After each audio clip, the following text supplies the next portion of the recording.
মন দিয়ে শুনতে হবে। ব্রহ্মা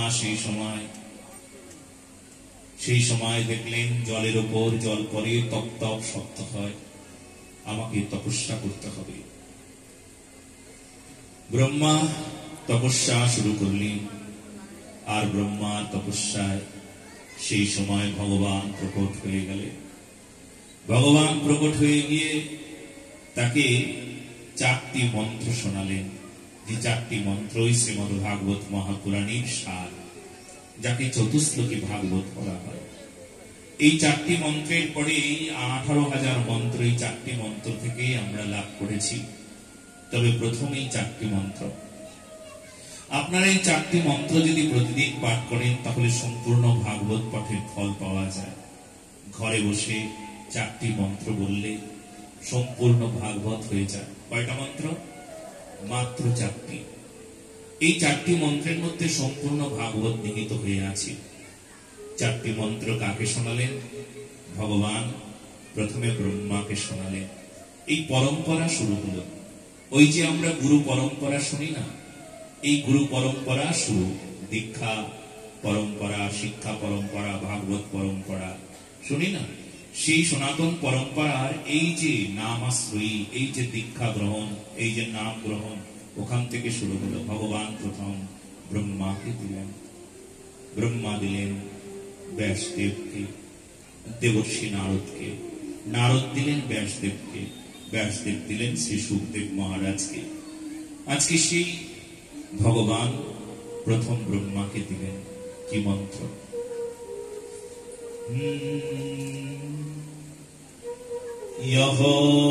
यहोमेव शमेवाग्रे नान्याद्यात् सदसदपरम्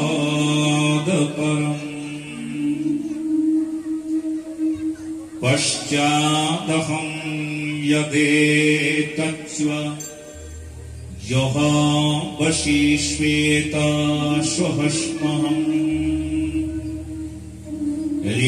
रीतेऽर्थं यत्प्रतीयेत न प्रतीयेत चात्मनि तद्विद्यादात्मनमायं यथाय भाष यथा तमः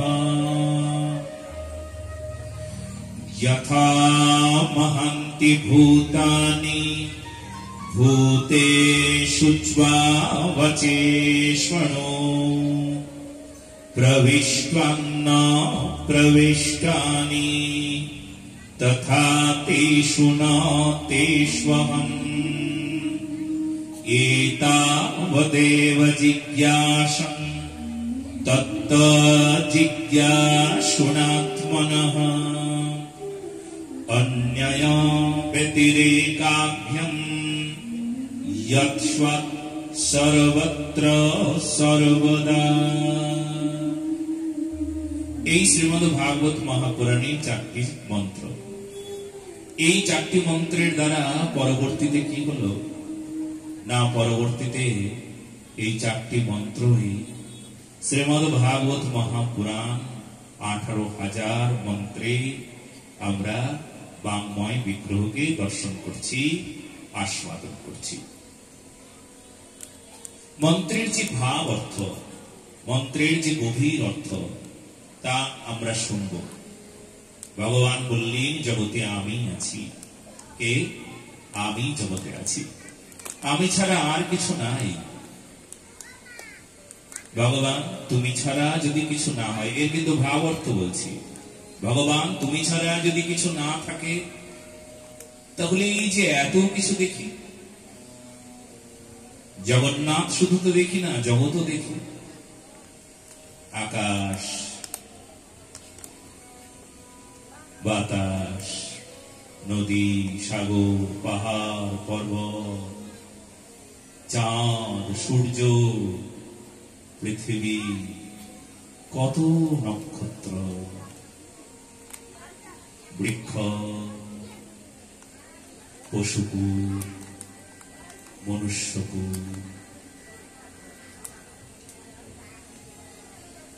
জলচর, খেচর, উভচর,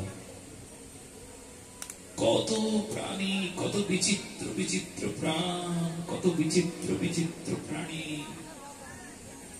কত কিছু।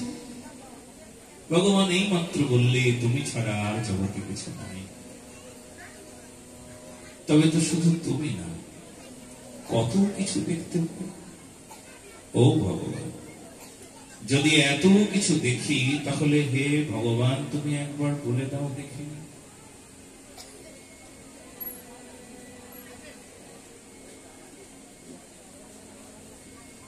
তাহলে তুমি নাই এইটা বললে, তুমি তো নাই এটাই তো আমি বলবো।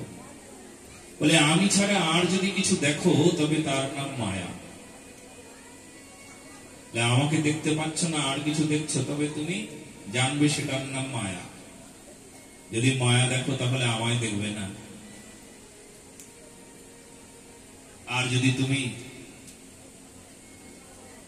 মায়া দেখো, আমায় যেমন দেখবে না, আর আমায় যদি দেখো তাহলে মায়া দেখবে না।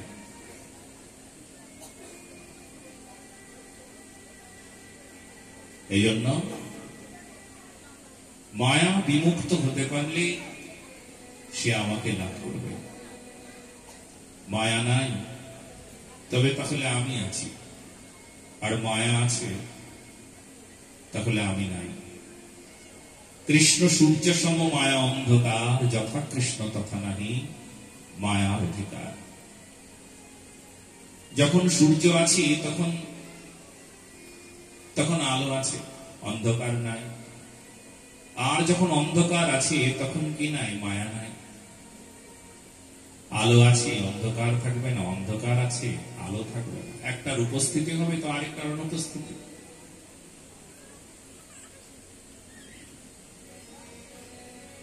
ভগবান আছে তবে মায়া থাকতে পারবে না,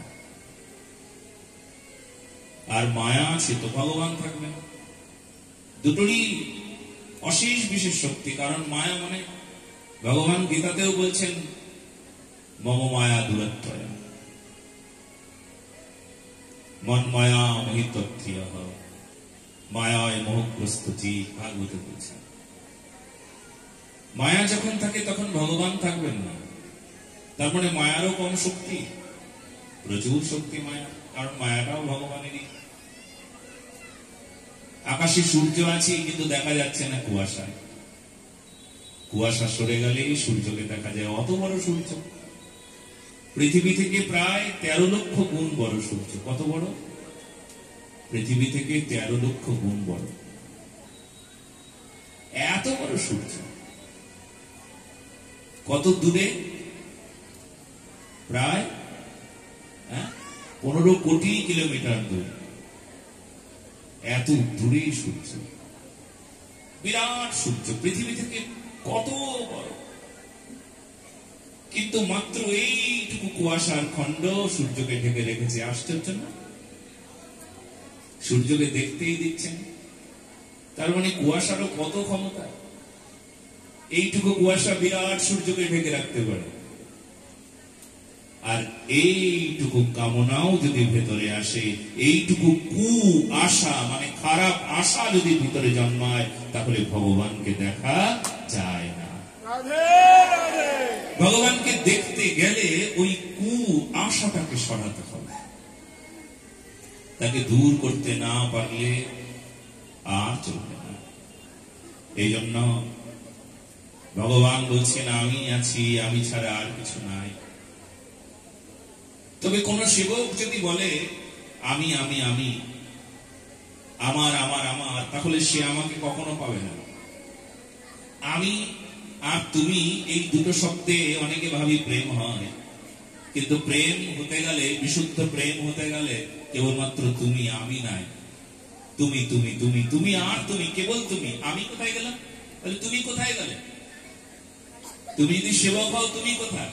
ভগবানকে তুমি বলছো, তাহলে তুমি নাই সেখানে? সেবককে জিজ্ঞেস করা হলো, ভক্তকে জিজ্ঞেস করা হলো, তুমি নাই? তুমি যে বলছো ভগবান তুমি তুমি তুমি আর তুমি, কেবল তুমি। ভক্ত উত্তর দেবে, বলে আমি থাকলে তুমি থাকবে না, তুমি থাকলে আমি থাকবো না, যদি তুমি থাকো তাহলে আমি থাকবো না, আর যদি আমি থাকি তাহলে তুমি থাকবে না। কার থাকার প্রয়োজন? কেবলমাত্র তোমার প্রয়োজন। আমি তো কোনো তত্ত্ব নই, আমি তো অহংকার। আমি যে বিষয় তার নাম অহংকার, আমার যে বিষয় তার নাম অহংকার। এই আমি আর আমারকে শেষ করে দিতে পারলে কেবলমাত্র তুমি থাকবে, আর কেউ থাকবে না। শুধু তুমি, তুমি আর তুমি, কেবল তুমি, শুধু তুমি, বাস। এই তোমার আস্বাদন, তোমার শ্রীচরণে সমর্পণ। ব্রহ্মাকে আদেশ করলেন মন্ত্র দেওয়ার পর তো শক্তি হয়। আপনি মন্ত্র কেন নেবেন বলুন তো দেখি? মন্ত্র নেবার পর আপনার সাধনা শুরু হবে। আজকে আপনার সাধনা শুরু হবে মন্ত্র গ্রহণ করবার পর। মন্ত্র না নিলে সাধনা শুরু হবে না। মন্ত্র নেবার পর শক্তি শুরু হয়। ওই শক্তির প্রয়োজন। আপনাকে কেন মন্ত্র দিয়েছেন? ব্রহ্মাকে কেন মন্ত্র দিয়েছেন? ব্রহ্মা শক্তি নাও, তোমাকে সৃষ্টি করতে হবে, জগতের কল্যাণ করতে হবে, জগতের মঙ্গল করতে হবে। নাও, তুমি জগতের মঙ্গলটাকে নাও। জগতের মঙ্গলটাকে নেবার জন্য এই শক্তি গ্রহণ করো। সেই জন্য ভগবান শক্তি দিয়েছেন তাকে, তার শিষ্যকে। ভগবান শিষ্যকে শক্তি দিলেন, সামর্থ্য দিলেন। দিয়ে কি করলেন?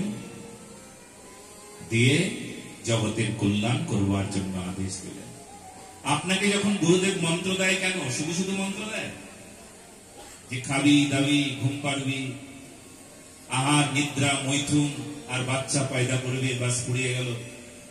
শিক্ষা নাই, দীক্ষা নাই, অনুশাসন নাই, নিয়ম নাই, কানুন নাই, প্রেম নাই, সুখ নাই, শান্তি নাই। হ্যাঁ, যে কোনো পশু পাখির মতনই জীবন যাপন। এই জন্য তোমাকে মন্ত্র দিয়েছেন গুরুদেব। গুরুদেব মন্ত্র দিয়েছেন, তোমাকে শক্তি দিয়েছেন। সেই শক্তির দ্বারা তোমাকে এই জগতে জয়ী হতে হবে। তোমাকে যোদ্ধা বানাবেন গুরুদেব, তাই তোমাকে মন্ত্র দিয়েছেন। যার কারণে মন্ত্র দিয়েছেন তাকে সেই শক্তি দিয়েছেন, সামর্থ্য দিয়েছেন। তিনি সেই শক্তি ধরবে। সেই মন্ত্র মানে শক্তি, মন্ত্র মানে পরিত্রাণ। তোমাকে মন্ত্র দেওয়ার পর তোমাকে যোগ্য বানিয়ে দিচ্ছেন। মন্ত্র সাধারণ কোনো বিষয় না। তবে সেই মন্ত্রের শক্তি, সামর্থ্য কি করে অনুভব করবো? হয়তো উনিও মন্ত্র পেয়েছেন। মন্ত্র পাওয়ার পর তো উনি এখনো বিড়ি ফুক ফুক করে টানে, নেশা ধুক ধুক করে খায়। হ্যাঁ, রাস্তায়ও মাঝে মধ্যে পড়ে থাকে, কুত্তাও মুখে dot dot dot dot dot. তাহলে উনি মন্ত্র নিয়ে কিছু করতে পারলো না, যে ব্যাপার কি? ওনার কিছু উপকার হলো না, যে ব্যাপার কি? ব্যাপার একটাই, উনি সেই মন্ত্রটাকে পাওয়ার পর নিজেকে গুরুচরণে সমর্পণ করেন নাই। চৈতন্য চরিতামৃতে স্পষ্ট করে বলে দিয়েছেন, দীক্ষাকালে শিষ্য করে আত্মসমর্পণ, সেই কালে গুরু তারে করে আত্মসম। গুরুদেব তাকে আত্মসাৎ করবে, গুরুদেব তাকে নিজের করে নেবে, গুরুদেব তাকে আপন করে নেবেন। কখন? যখন তুমি গুরুচরণে শরণাগত হবে। দোষটা কার? গুরুদেবের। তুমি গুরুদেবকে দাও নাই তোমার মন, তোমার প্রাণ, তোমার বুদ্ধি, তোমার সবকিছু গুরুদেবের চরণে দিয়ে দাও নাই। তুমি গুরুদেবের আজ্ঞা নাও নাই, খালি মন্ত্রটা নিয়েছো। উপকার হবে? গুরু আজ্ঞায় শক্তি, এটার নাম সাধনা। গুরুদেবের আজ্ঞা নিলে না, মন্ত্র নিয়ে নিলে। গুরুদেব ফু করে কানে মন্ত্র দিয়ে দিল, বাস ফুরিয়ে গেল। এটা কি সম্বন্ধ হবে? প্রয়োজন যে প্রেম তত্ত্ব, সেই প্রেম তত্ত্বে আমি আমার অনুভব আসবে? আসবে না। সেই জন্য সবাই সাবধান হয়ে শুনুন, যে মন্ত্র নেবার অর্থ কেবলমাত্র কানে ফুফ হরির নাম কিংবা বীজ মন্ত্র নেওয়া নয়। মন্ত্র নেওয়ার অর্থ গুরুচরণী শরণাগত হওয়া। মন্ত্র নেওয়ার অর্থ গুরু আজ্ঞা প্রতিপালন করা। আজকের থেকে আমার ইচ্ছা ইচ্ছা নয়, আজকের থেকে হে গুরুদেব তোমার ইচ্ছাতেই ইচ্ছা। আমি যে ইচ্ছা করতাম আগে, তার নাম কাম ছিল। কি ছিল? নিজের ইচ্ছাকে কাম বলা হয়। আজ তোমার ইচ্ছায় আমার ইচ্ছা, নিজের ইচ্ছাকে ত্যাগ করে দিয়েছি, তার নাম হলো প্রেম। এখন থেকে প্রেমের অধ্যায় শুরু। এখন আর কামের অধ্যায় নাই। আমি আছি কামের অধ্যায়ে থাকবো, লোভের অধ্যায়ে থাকবো, মোহমায়া অজ্ঞানতার অধ্যায়ে আমি এখন থাকবো। আমি এখন প্রেমের অধ্যায়ে চলছি। কোন অধ্যায়ের সূচনা হয়েছে? প্রেমের অধ্যায়ের সূচনা হয়েছে। গুরু শ্রীপাদ পদ্ম প্রেমের অধ্যায়ে আমাকে বসিয়েছেন, আমাকে পাঠ দিয়েছেন, আমাকে সাধনা দিয়েছেন। আগের সাধনা আছে, আগের ভুলভালগুলো করবো আমি। এর নাম কি দীক্ষা? কারণ দীক্ষা শব্দের অর্থ দিয়তে পরমম জ্ঞানম সিয়তে স্বর্গ পাপ কর্মানি, সকল পাপ কর্ম থেকে রেহাই পাবার নাম দীক্ষা, সমস্ত পাপ কর্ম থেকে মুক্ত হবার নাম দীক্ষা। তাহলে দীক্ষা মানে কত কঠিন শব্দ ভাবুন এবার। এই জন্য যারা মন্ত্র পেয়েছেন তারা ভালো করে শুনুন। শক্তি নিয়েছেন আপনি, সেই শক্তির দ্বারা কিছু এবার করতে হবে। সেই শক্তির দ্বারা আপনার সাধনা শুরু হয়ে গেল। আজ থেকে ব্রহ্মাকে এই শক্তি দিলেন ভগবান। ব্রহ্মা সেই শক্তি পাওয়ার পর ব্রহ্মার উপর যে আদেশ হলেন, তুমি এবার সৃষ্টি করো। জলে নিমগ্ন হয়ে আছে পৃথিবী, জলে ডুবে আছে কে? পৃথিবী। আর জল থেকে উদ্ধার করতে হবে। ব্রহ্মা বড় চিন্তা করলেন, হায় হায়, আমি এই পৃথিবী মাকে কি করে জল থেকে উদ্ধার করব? কারণ এই পৃথিবী মাকে লুকিয়ে রেখেছেন কে? হিরণ্যাক্ষ। হিরণ্যাক্ষ আর হিরণ্যকশিপুর দুটো ভাই, যমজ ভাই। এই হিরণ্যাক্ষ এতই দুষ্ট যে তিনি কি করেছেন? পৃথিবীকে জলে নিমগ্ন করে রেখেছেন। চারিদিকে জল জল জল। পৃথিবী তখন জলে নিমগ্না। ব্রহ্মা এবার পৃথিবীর মঙ্গলের কথা চিন্তা করলেন। কি করে পৃথিবীর মঙ্গল হবে? কি করে পৃথিবীতে প্রাণীর সঞ্চার আসবে? কি করে পৃথিবীর মঙ্গল হবে? কি করে পৃথিবীর মঙ্গল হবে? কি করে পৃথিবীর মঙ্গল হবে? ব্রহ্মা ভাবতে শুরু করেছেন। আপনি জানুন যে যখনই আপনি অন্যের মঙ্গলের কথা ভাববেন তখন আপনার মধ্যে শক্তি আসবে। কি হবে? শক্তি আসবে যখন আপনি অন্যের মঙ্গলের কথা ভাববেন।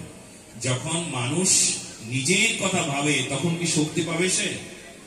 একজন সমাজ সেবক, দেশের সেবক এত শক্তিমান হয় কেন? কারণ সে সমাজের কথা, দেশের কথা তার মাথায় রাখতে হয়, সবার কথা তাকে মাথায় রেখে চলতে হয়। সেই জন্য সে এত শক্তি ধরে। আমার শক্তি নাই কেন? কারণ আমি ছেলে মেয়ে বউ এই নিয়ে কিপ্টে জীবন, বাদ বাকি সব ক্ষেত্রেই আর জ্বলে মরা। এই জন্য আমাদের শক্তি নাই। মনটা কৃপণ হয়ে গেছে, বুদ্ধিটা দুষ্ট হয়ে গিয়েছে। হ্যাঁ, শুধু আমার ভাবি স্বার্থমগ্ন হয়ে গিয়েছি। ভারত ভূমিতে হইল জন্ম যার, স্বার্থগুলি করো পর উপকার, পরের উপকারে লাগো। মহাপ্রভুর আদর্শ এটা। মহাপ্রভুর পার্শ্বদের এই প্রকার বক্তব্য যে যদি ভারতবর্ষের মাটিতে তোমার জন্ম হয় তাহলে তুমি ভাগ্যবান। আর সেই ভাগ্যটাকে বুঝে নাও, তুমি পরের সেবায় লেগে যাও। নিজের কথা ভাবলে চলবে গো? হ্যাঁ, নিজের কথা ভাবলে তাকে স্বার্থপর বলে। তো ব্রহ্মা যখনই মঙ্গলের কথা ভাবলেন, ব্রহ্মার নাসারন্ধ্র থেকে অঙ্গুষ্ঠ প্রমাণ একটা বরাহ নির্গত হলো। যেই না একটা হাঁচি দিল, হাঁচির সঙ্গে বরাহ বেরিয়ে গেল। কে বেরোলো? বরাহ। এইটুকু বরাহ ধীরে ধীরে বিরাট আকার ধারণ করলেন। তিনি হলেন বরাহ ভগবান। বলুন বরাহ ভগবান কি? বরাহ ভগবান এবার পৃথিবীর উদ্ধারের জন্য জলে নিমগ্না পৃথিবী, তাকে উদ্ধার করতে এগিয়ে এলেন। আর হিরণ্যাক্ষ বাধা দিলেন। দুজনে যুদ্ধের মতন যুদ্ধ হলো, ভয়ঙ্কর যুদ্ধ। কি যুদ্ধ, কি যুদ্ধ! যুদ্ধের মতন যুদ্ধ হলো। আর যুদ্ধে হিরণ্যাক্ষ সেই অনেক দিন পর তার মৃত্যু হলো। এখানে না একটা সংবাদ প্রবেশ করেছে। সেই সংবাদটার নাম মৈত্রী ঋষি ধর্মাত্মা বিদুর সংবাদ। এতক্ষণ যে আমরা সংবাদটা শুনছিলাম সেই সংবাদটার নাম ছিল শ্রী সুখদেব মহারাজ আর পরীক্ষিত মহারাজের সংবাদ। তার আগে আমরা প্রথম দিন যে সংবাদটা শুনেছিলাম সেটি কি ছিল? নৈমিষারণ্য ক্ষেত্রে সুত গোস্বামীজি আর 60,000 ঋষির সংবাদ, সৌনক আদি ঋষি তাদের সংবাদ ছিল। এখন যে সংবাদটা আমরা শুনছিলাম সেই সংবাদটার নাম হলো কি? কি সংবাদ? এখানে বক্তাকে, কে বক্তা? এইমাত্র বললাম তো, সুখদেব বক্তা। কেউ বলতে পারবে? এইমাত্র বললাম। শ্রোতাকে ধর্মাত্মা বিদুর, আর বক্তা মৈত্রী ঋষি। ভুলে গেলে হবে না। কর্তিকার মানসি আইসেন, কিন্তু শুনবার সময় ভাল করিয়া শোনা খাইবে, মন দিয়া শোনা খাইবে। বলো না গো রাধে রাধে। সংবাদটা কোন সংবাদ? এখন ধর্মাত্মা বিদু জিজ্ঞেস করলেন মৈত্রী ঋষিবরকে, ইনি এতদিন ধরে হিরণ্যাক্ষকে বধ করবার জন্য এত যুদ্ধ করলেন কেন? এক মুহূর্তেই তো হিরণ্যাক্ষকে বধ করে দিতে পারেন, এতদিন কেন যুদ্ধ করবেন? বললেন হিরণ্যাক্ষ যে তারই ভক্ত, তাই ভগবান তার শরীরে আঘাত করছেন কম কম। বলুন ভক্ত বৎসল ভগবান কি। হিরণ্যাক্ষের বধ হয়েছে। প্রশ্ন হলো এবার ধর্মাত্মা বিদুর প্রশ্ন করলেন মৈত্রী ঋষিকে, ভগবান এই যে হিরণ্যাক্ষ, এই যে হিরণ্যকশিপু, তারা ভগবানের পার্শ্বদ, তো ভগবানের সঙ্গে যুদ্ধ করছে, কি করে এরা অসুর হলো সেই সংবাদটা একবার শোনান। তখন শোনাতে শুরু করলেন। এক কল্পে ব্রহ্মা ভগবানের সেবা করছেন, তখন ব্রহ্মার মানস পুত্র সনক, সনাতন, সনন্দ, সনত কুমার, এই চারজন ব্রহ্মার কাছে ছুটে এসেছেন পাগলের মতন। ব্রহ্মাকে বললেন, পিতা, ও পিতা, এমন সুন্দর গন্ধ কোত্থেকে আসছে? আমরা পাগল হয়ে গেলাম। কত সুন্দর গন্ধ, আপনি পূজা করছেন, এখান থেকেই তো গন্ধ আসছে। কিসের গন্ধ? এ তো ধূপ, দীপ কিংবা হবির মানে ঘি থেকে তো এই গন্ধ আসছে না। এই গন্ধ কোত্থেকে আসছে? পিতা বললেন, এই গন্ধ ভগবানের চরণের গন্ধ, ভগবানের শরীরের গন্ধ। ভগবানের শরীরের গন্ধ এত সুন্দর। পিতা, ভগবান